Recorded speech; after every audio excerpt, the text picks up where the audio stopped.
अस्सलाम वालेकुम। आज हम बात करेंगे वाटर सॉल्युबल विटामिन्स की। विटामिन उसमें हम डिस्कस करेंगे विटामिन बी वन को। विटामिन बी वन को हम थायामिन भी कहते हैं, ठीक है। और इसकी जो बायोलॉजिकल एक्टिव फॉर्म होती है, बायोलॉजिकल एक्टिव फॉर्म को हम कहते हैं थायामीन पायरोफॉस्फेट।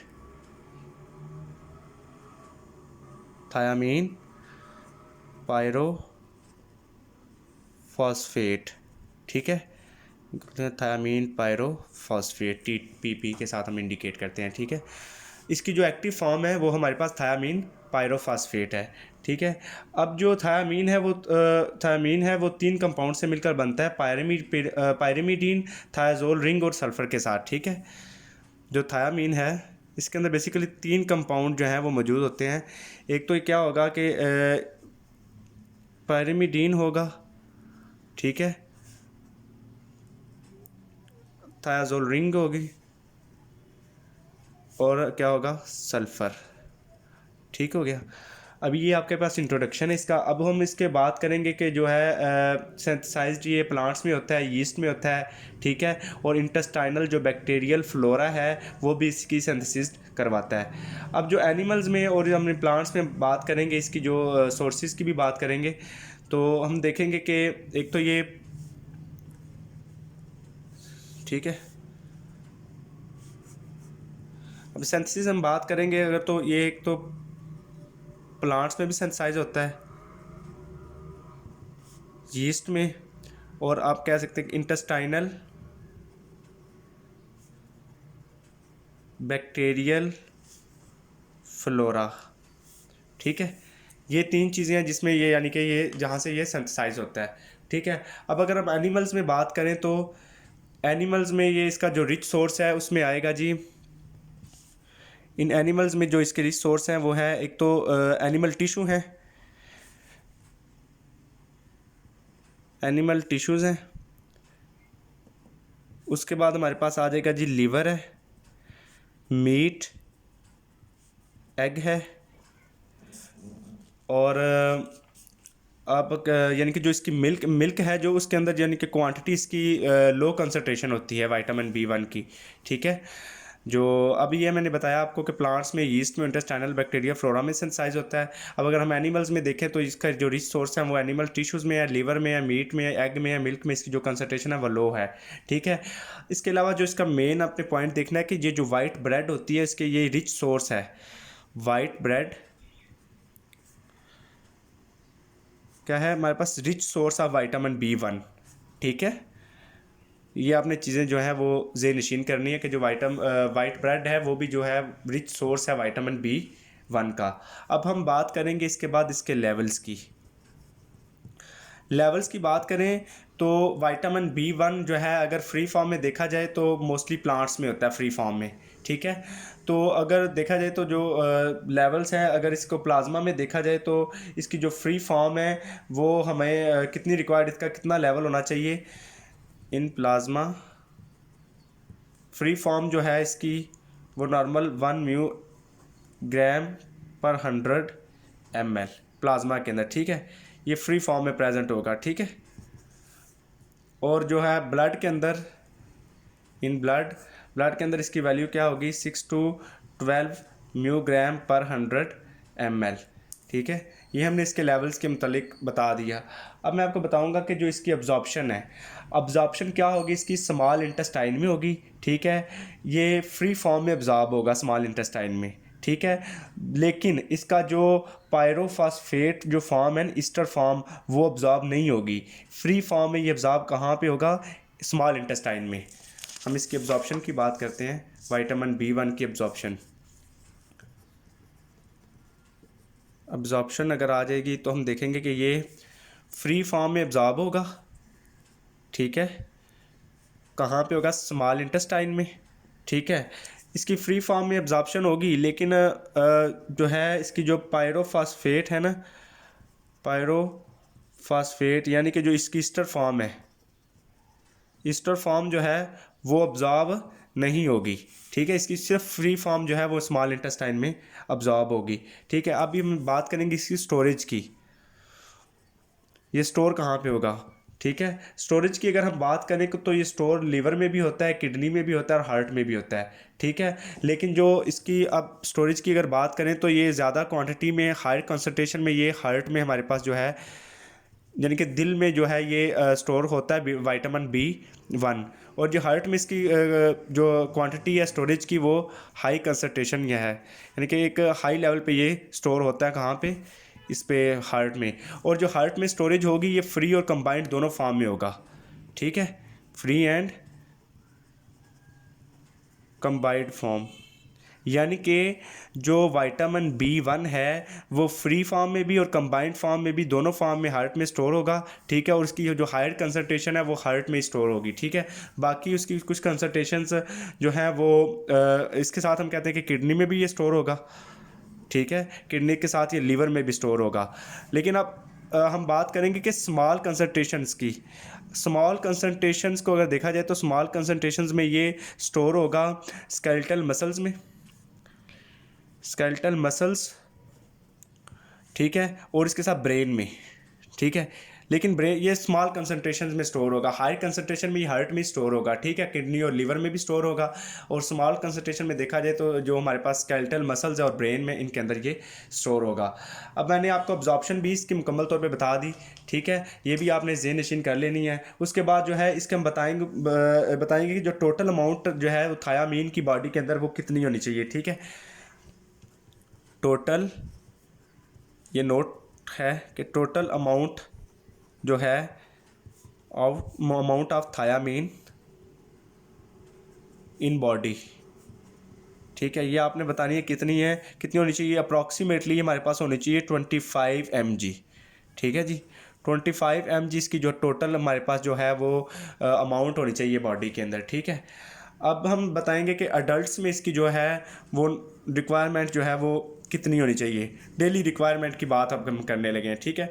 अडल्ट्स में जो इसकी डेली रिक्वायरमेंट की बात है वो देखा जाए तो 0.5 mg पर 100 कैलोरीज होनी चाहिए। अब इस चीज़ का क्या मतलब है, इस चीज़ का मतलब ये है कि अगर हम 100 कैलोरीज ले रहे हैं तो इसके अंदर मैक्सिमम जो है, मिनिमम जो मैक्सिमम 0.5 mg जो है वो विटामिन B1 मौजूद होना चाहिए। अगर हम इनटेक करते हैं 2000 to 3000 कैलोरीज, अगर हम इनटेक, लेट्स सपोज कि अगर हम ये तो इन्होंने बात की कि अगर हम 100 कैलोरीज़ लें, अब 100 कैलोरीज़ तो कोई भी नहीं लेता, कम से कम 2000 से 3000 कैलोरीज़ हम इनटेक करते हैं नॉर्मली भी, ठीक है।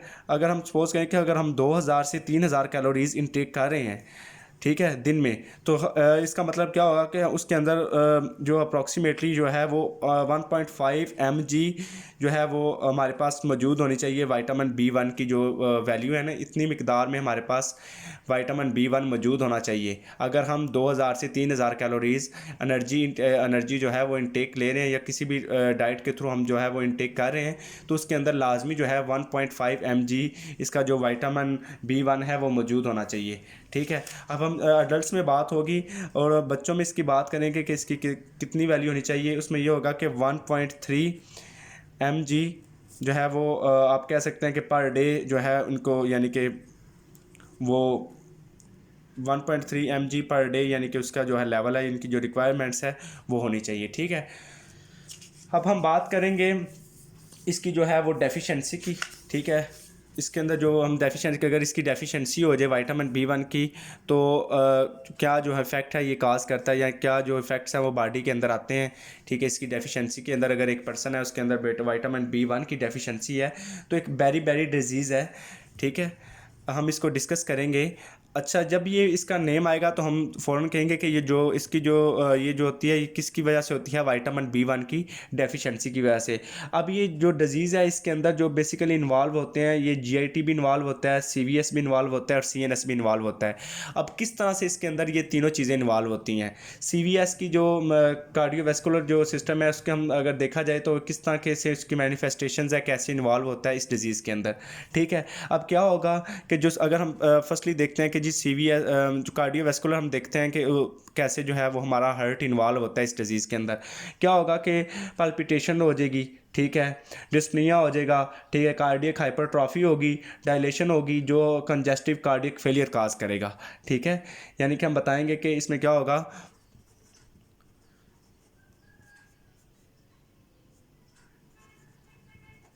ऑर्बिटेशन हो जाएगी, डिस्पनिया हो जाएगा। उसके अलावा हम कहते हैं कि जी कार्डियक हाइपरट्रॉफी होगी। ठीक है, ठीक है। उसके बाद क्या होगा कि डायलेशन हो जाएगी। ठीक है, जब ये सब कुछ होगा तो ये क्या काज करेगा, हमारे पास कंजेस्टिव कार्डियक फेलियर काज हो जाएगा। ठीक है, हम सिंपल इसको कहते हैं कि कार्डियक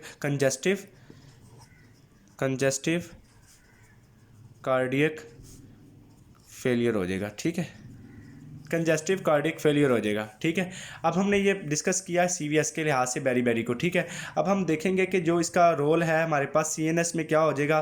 सीएनएस में क्या हो जाएगा, इसमें ये हो जाएगा कि जो हमारे पास इसकी जो आप कह सकते हैं कि हेलोसिनेशंस हो जाएंगी। हेलोसिनेशंस क्या होती हैं, उसमें ये होता है कि आपको ना आगे पीछे कोई भी नहीं होता, चलने की आवाज़ आएगी। जैसे आपको ऐसे लगेगा कि कोई इर्द गिर्द चल रहा है, मुख्तलिफ आवाज़ें आना शुरू हो जाएंगी, लेकिन होता ऐसा कुछ भी नहीं है। वो बिल्कुल जो है वो एक न्यूरोलॉजिकल डिसऑर्डर है जिसको हम हेलोसिनेशंस कहते हैं। ठीक है, इसके अंदर ये भी जो है वो शामिल हो जाएगी। एक्यूट हेमरेजिक हो जाएगा, एक्यूट हेमरेज होगा। ठीक है, उसके अलावा जो है क्या एनसेफेलाइटिस हो जाएगा। ठीक है, यानी कि इन्फ्लेमेशन हो सकती है। ठीक है, तो वो सीएनएस में शामिल हो जाएंगी। अब हमने सीवीएस भी देख लिया, सीएनएस भी देख लिया। ठीक है, सीवीएस का भी मैंने आपको बता दिया कि उसकी कितनी यानी कि वो है, उसका कितना इफेक्ट है कि वो बेरी डिजीज़ के अंदर वो क्या काज करता है सीवीएस के लिहाज से। ठीक है, अब हम बताएंगे कि जो जीआईटी है, गैस्ट्रो इंटेस्टाइनल ट्रैक्ट, उसके लिहाज से वो क्या जो है वो एक्ट करता है।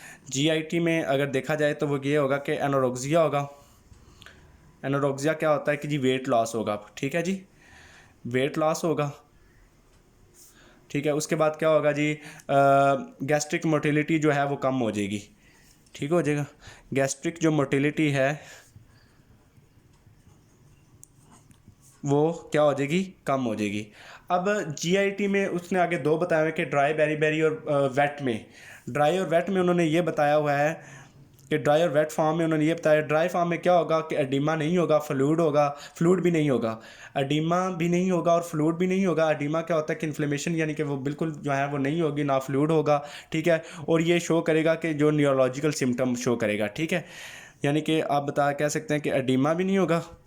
ठीक है, फ्लूइड भी यानी कि इसके अंदर जो है वो नहीं होगा। तो ये न्यूरोलॉजिकल सिम्टम को शो करेगा। ठीक है, न्यूरोलॉजिकल सिम्टम्स को। अगर वेट के लिहाज से हम देखे जाएंगे तो एडिमा इसके अंदर होगा। ठीक है, फ्लूइड भी यानी कि प्रेजेंट होगा। तो ये क्या यानी कि leads to congestive cardiac failure. ठीक है, leads to congestive cardiac failure. ठीक हो गया जी। उसके बाद जो है हम लास्ट में ये पढ़ेंगे जो है वेरेनिक कॉफ्स जो है कोरास कॉफ सिंड्रोम को हम जो है वो डिस्कस करेंगे कि जो सीएनएस में इसका भी कोई रोल है। वो जो हेलोसिनेशंस वगैरह, जो मेमोरी लॉस है, वो किसके अंदर हमारे पास किस डिजीज़ के अंदर आती हैं, वो आती हैं हमारे पास Wernicke's Wernicke's Korsakoff syndrome, Korsakoff syndrome. ठीक है, इसकी प्रोनाउंसिएशन जो है वो भी आपने याद कर लेनी है। ठीक है, इसमें क्या होता है कि हेलोसिनेशन होती है। ठीक है, मेमोरी लॉस हो जाएगी, कन्फ्यूजन होगी, एनोरेक्सिया हो जाएगा। ठीक है, एटेक्सिया हो जाएगा, यानी कि आपको अब नॉर्मल मूवमेंट्स यानी कि आपको फील होना शुरू हो जाएंगी। ठीक है, उसके बाद क्या होगा कि क्योंकि ये सारी इन्वॉल्व, इसके अंदर क्या इन्वॉल्व हो रहा है, सीएनएस। ठीक है, सीएनएस के इन्वॉल्वमेंट की वजह से ये सारा कुछ आपको वो जो है वो हमें ये जो है वो फील होगा कि अगर जो पर्सन है जिसके अंदर इसकी भी विटामिन B1 की जो डेफिशिएंसी होगी। ठीक है, अब मैं इसको एक दफ़ा ओवरव्यू इसका दोबारा एक दफ़ा बता देता हूँ आपको। हमने आज जो है वो वाटर सॉल्युबल विटामिन पढ़ा है, विटामिन B1, इसको हम थायामीन कहते हैं। इसकी जो बायो एक्टिव फॉर्म है उसको हम थायामीन पायरोफॉस्फेट कहते हैं, जिसको हम TPP के साथ मैंने इंडिकेट किया है। थायामीन को अगर हम देखें तो इसके 3 कंपाउंड जो है वो उसको मिलकर बनाते हैं, पैरामीडीन है, थाजुलिन है, सल्फ़र है। इसके हम देखेंगे प्लांट्स, चीज, इंटेस्टाइनल बैक्टीरिया, फ्लोरा किसको सिंथेसाइज होते हैं। वाइट ब्रेड जो है इसका रिच सोर्स है। एनिमल्स में अगर देखा जाए तो rich source animal tissue tissues हैं, लीवर है, मीट है, एग है और मिल्क है। मिल्क में इसकी जो कंसनट्रेशन है लेकिन वो लो होती है, ठीक है, लो कॉन्सेंट्रेशन में ये जो मौजूद होता है। अब हम देखेंगे आगे इसके लेवल्स देखेंगे। प्लाज्मा में ये फ्री फॉर्म में होता है, इसका जो लेवल है वो 1 म्यू जी पर 100 ml होता है, और ब्लड के अंदर जो इसका होता है लेवल वो 6 to 12 म्यू जी पर 100 ml, ठीक है।